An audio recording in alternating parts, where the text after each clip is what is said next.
To solve a murder, investigators needed to find the fatal bullet. But where was it? Could the laws of physics solve the mystery? If not, a killer would walk free.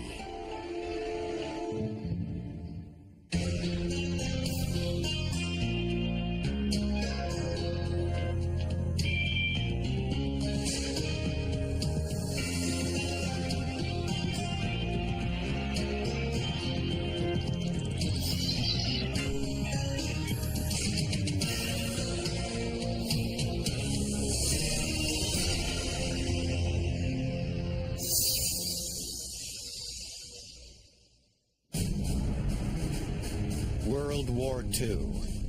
In the skies over Europe, American airmen fought a deadly and dangerous war.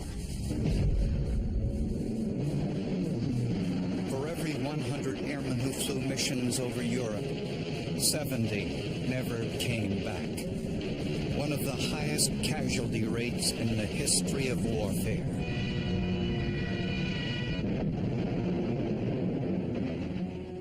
Walter Yoakum was one of the fortunate ones. He was in the 8th Air Force in World War II, was a waist gunner in a B-17, and survived 34 missions over Nazi-held territory. Yoakum risked his life and almost lost it countless times. But only his family and fellow veterans knew it. He never talked about it, so I didn't know what he did in the military. Kind of surprised me because he's such a conservative fellow. You just can't imagine him being behind a machine gun in an airplane.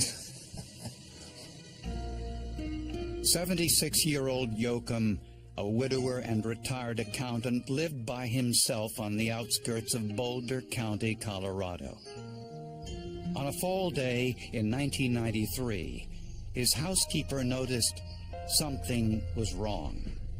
She went and knocked on the door, got no answer. She said that's very unusual for him because he's a, pretty punctual guy. Was never late, was always there when she was supposed to show up. She went around the back of the house and decided to knock on the back door and noticed that there was a broken window. And she got concerned at that point and decided to notify the police. Investigators from the Boulder Sheriff's Office discovered Walter Yoakum dead at the bottom of the stairs. He had been fatally shot through the neck. I don't think I slept for a couple of days. It's hard to imagine somebody that you know has just been violently murdered. Outside, detectives noticed several clear foot impressions in the mud. Crime scene technicians took plaster casts for future comparison. There was a particularly good set of footprints that were cast from that. And they were a lug sole type of a boot, kind of a work boot kind of a sole.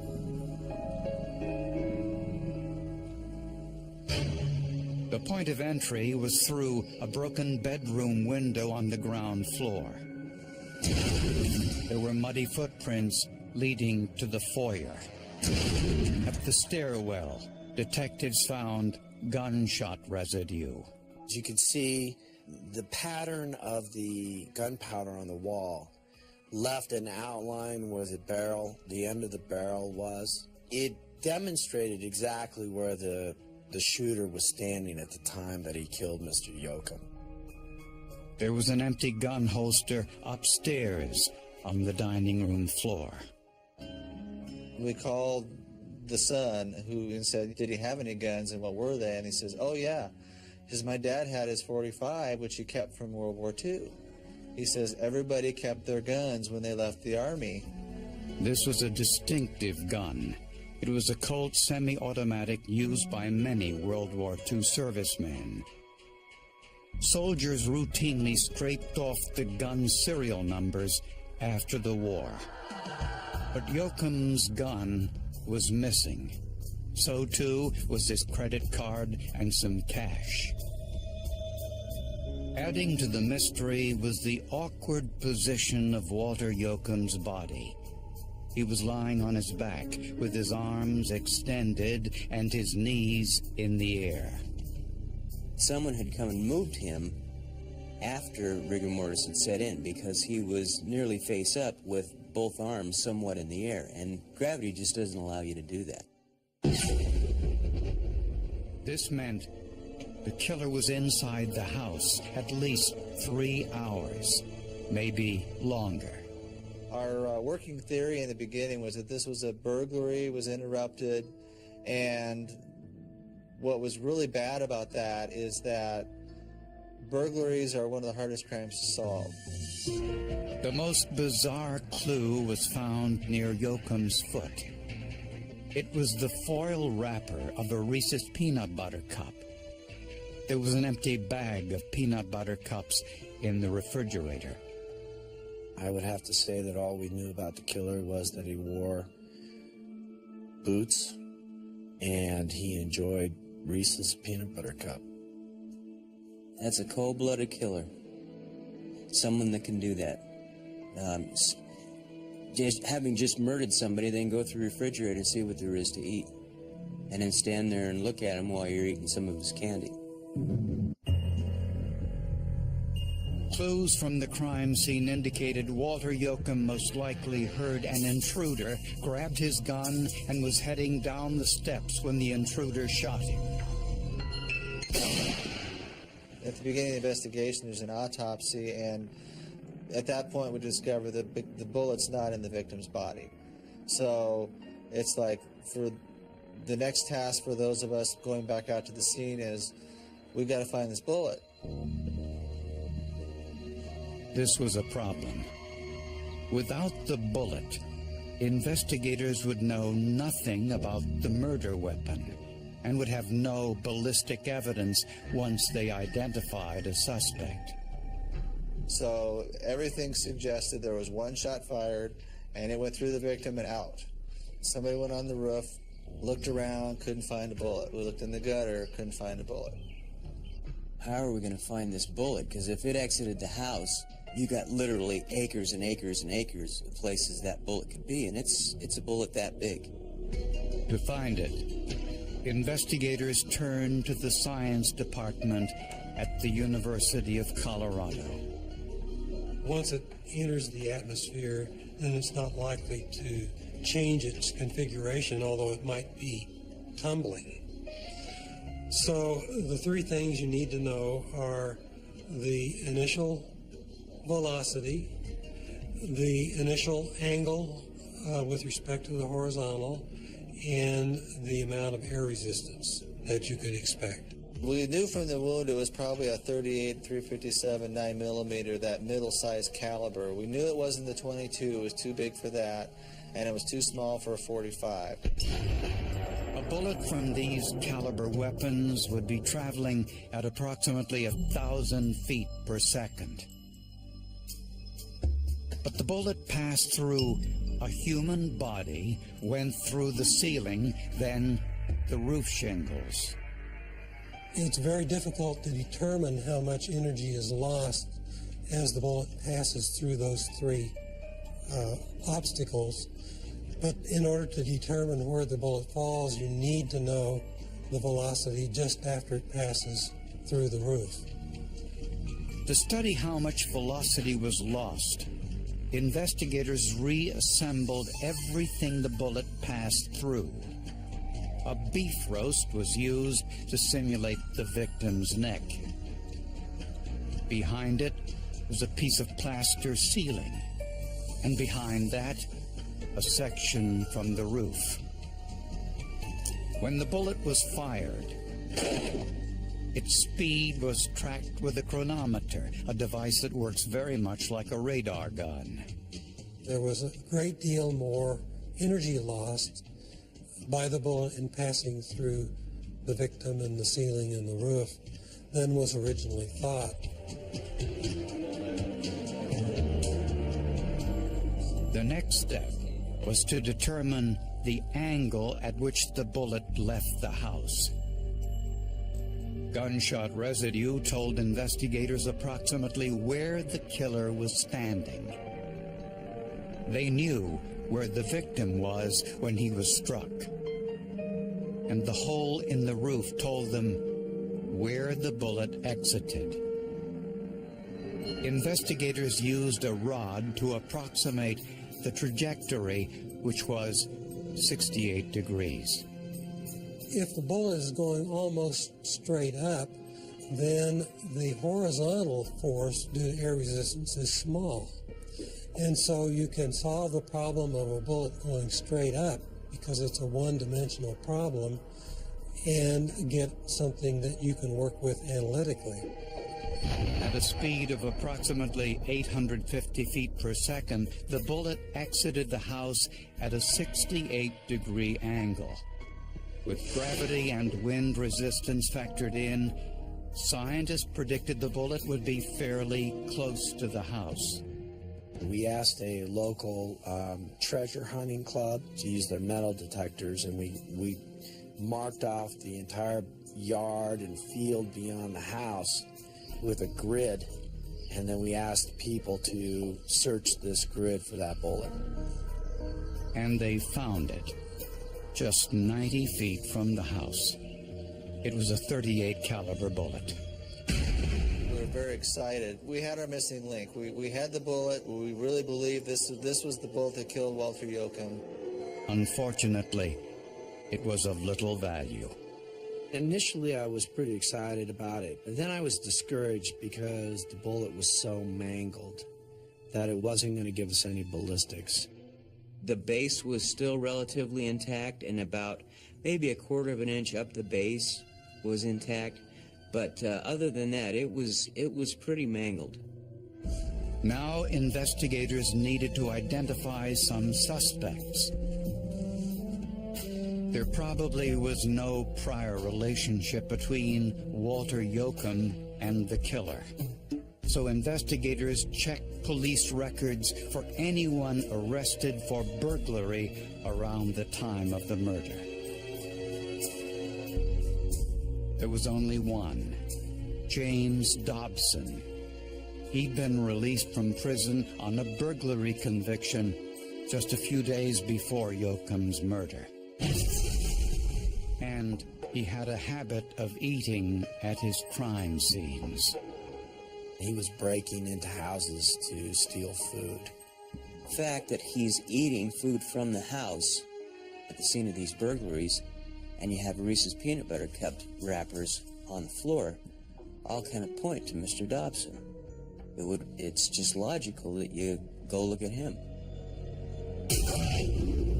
But eating candy wouldn't be enough. Investigators would need much more. Some of Walter Yoakum's neighbors told investigators about some suspicious-looking men in the neighborhood on the night of Yoakum's murder. So they asked the neighbors to view a lineup that included their prime suspect, James Dobson. Your witness look at them and decide if any of them are the guy. And in this case, I believe Mr. Dobson was familiar to the witness, but they couldn't say that's the guy. Dobson denied any involvement in Yoakum's murder, and there was no evidence he owned a weapon capable of firing a .38 caliber bullet. And Dobson didn't own boots that matched the impressions found at the crime scene. So investigators wanted to know if there were fingerprints on the peanut butter cup wrapper found next to Yoakum's body. On processing that wrapper, I was not able to obtain any latent prints off of that surface. In fact, there were no foreign prints anywhere in the house. In order to identify more potential suspects, Colorado investigators searched police records to identify any unusual criminal activity around the time of Walter Yoakum's murder. and one incident in particular stood out. Two undercover officers noticed a pickup truck with North Dakota license plates leaving the home of a known drug dealer on the day after Yoakum was killed. The truck was registered to Kevin Dockter. So she called Bismarck, North Dakota, to ask them about who is this Kevin Dockter guy. They said, well, you know, it's funny you should call about him because we just arrested him yesterday. 29-year-old Kevin Dockter was a career criminal with a history of drugs and weapons offenses. They said he's a convicted felon, so arrested him for possession of weapons by a previous offender. And one thing led to another, you know, of course, the next question is, well, what kind of guns did he have? When arrested, Dockter had a .357 and a World War II-era .45 caliber Colt pistol, like the one missing from Walter Yoakum's holster. But that wasn't all. When Kevin was arrested, in addition to all the other paraphernalia and things like that were found in the car, there was coincidentally, or not coincidentally, a bag of Reese's Peanut Butter Cup miniatures. The same type that were found at Mr. Yoakum's residence. It's not a scientific thing, but to me, if I was on a jury, I would put a lot of stock in this just because it makes sense. The .45 caliber pistol had the serial number scraped off of it, just like Walter Yoakum's gun. And it had some ammunition in the clip, highly distinctive ammunition. The base of the bullet was stamped with the letters REMUMC. It's a Remington manufactured ammunition, and UMC stands for Union Metallic Cartridge. I called up Remington, and the guy answers the phone, says, oh yeah, I've worked here 43 years. That ammunition was made from 1912 to 1961. The same type of ammunition was found in Walter Yoakum's house. He kept the gun and the bullets for almost 50 years. It's kind of winning 3 numbers on a lottery ticket, you know. You can't go down to the hardware store or the gun store and buy that ammunition. There were 38 caliber bullets in Dockter's .357, which were subjected to inductively coupled plasma emission spectroscopy. A bullet from the crime scene was compared to the bullet from a cartridge in Mr. Dockter's gun, and 3 bullets from cartridges recovered from his truck. And they were found to be analytically indistinguishable. That is, they all had the same composition of lead. Having 2 batches of lead that are similar, the FBI rated that at about 1 in 2,500.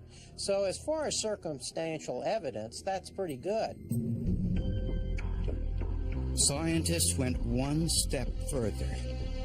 Kevin Dockter was wearing work boots when he was arrested. Impressions were made and compared to plaster casts of boot prints found outside of Yoakum's house. The casts from the crime scene didn't have enough detail to show any accidental characteristics, which are marks that result from everyday wear and tear. The class characteristics, the size, the tread patterns, and the manufacturing impressions were there for comparison. The overall characteristics on the different casts were consistent with what was present on the boots that were submitted. So the evidence against Kevin Dockter was mounting. He owned boots like the impressions at the crime scene. He had the same taste in candy as the killer and had no explanation for why he was in possession of Walter Yoakum's gun and ammunition.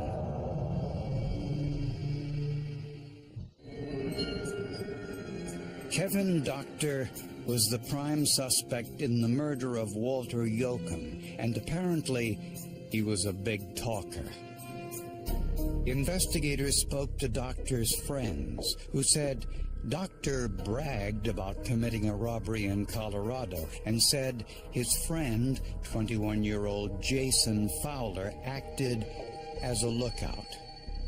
We went to Jason Fowler and said, look, we got another person ready to give you guys up, and you're going to go down and do some hard time in a mainline joint. And he says, well, okay, I think I'm ready to talk. Jason Fowler told us that he and Kevin Dockter had a drug habit, that they supported their drug habit by breaking into homes and stealing items. Fowler told investigators that he and Dockter cased Yoakum's house. Since no lights were on, they assumed no one was home. Dockter left his boot impressions in the mud as he broke the downstairs bedroom window. The noise apparently woke Walter Yoakum, who grabbed his World War II .45 pistol and went to see what was going on.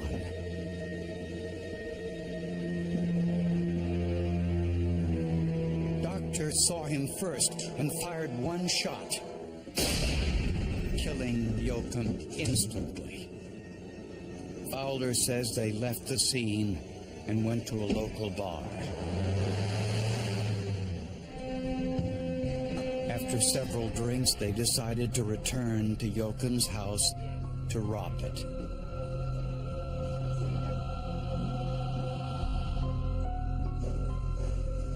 Dockter ate the peanut butter cups as he searched for items to steal. He moved Yoakum's body to look through his pockets after rigor mortis set in. All they took was $20 in cash, a credit card, and Yoakum's highly distinctive .45 caliber handgun. He pulled out a green .45 and he had blood all over his fingertips. Kind of wiping that off, and he pulled the chamber open, and there's no bullet. He says this stupid old man didn't have a bullet in the chamber even. He died for nothing. This truly was a senseless killing. Not that there's any killing that makes sense, but this one was particularly senseless.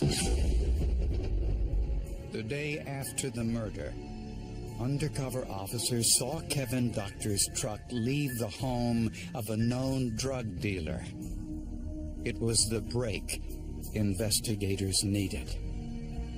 Had they not gotten that license by doing that drug deal, we probably never would have had that name, certainly not as directly as we did.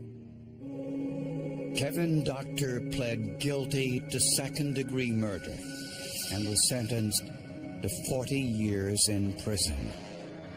Jason Fowler pled guilty to burglary and was sentenced to 25 years in prison.